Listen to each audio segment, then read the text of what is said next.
Hi guys, finally some good news when it comes to the cost of living crisis, or at least the driving force behind it.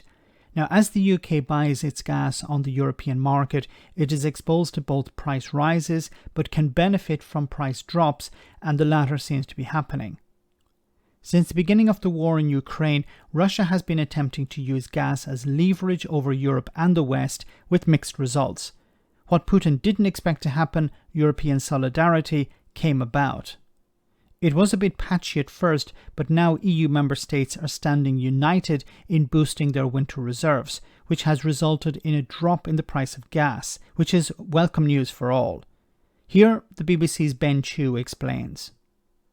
Well, the logic of these market moves, according to analysts, is the accumulating evidence that despite Putin's weaponization of Russia's gas exports, the European Union has been successful in building up its gas storage ahead of winter.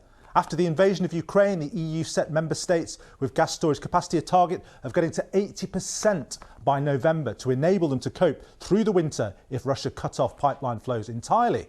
It was a huge stock building effort and one of the major reasons the price of gas has spiked in European markets. Governments were effectively buying gas at any price to accumulate those reserves. And look at this. The 80% gas storage target shown by the yellow dots here has actually been exceeded in Germany, France, Italy and the Netherlands.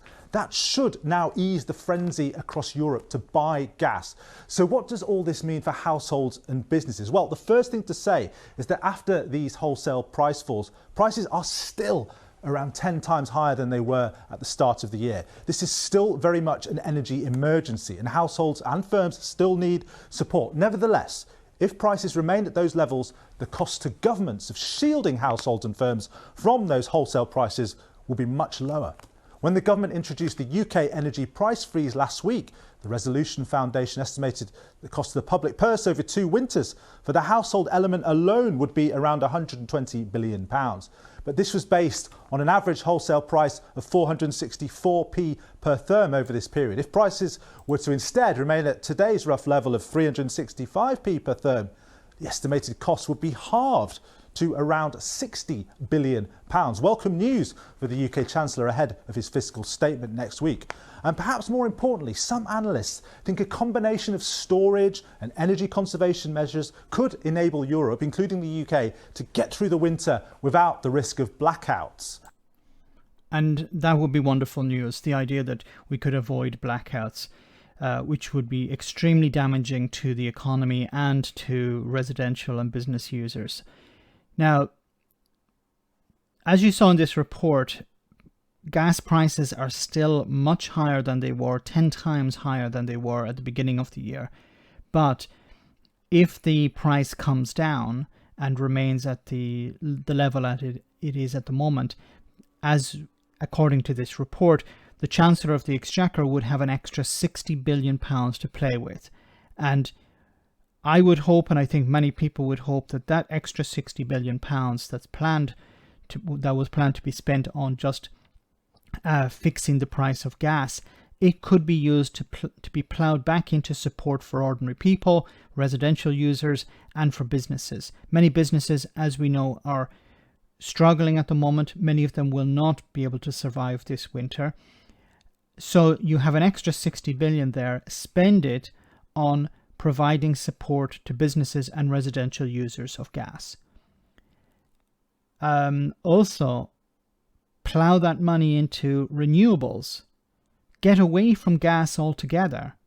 This is an opportunity now to invest in solar, invest in wind, in other forms of renewable energy, where you don't have this issue of rising gas prices or a country like Russia threatening to cut off supply, which they have done.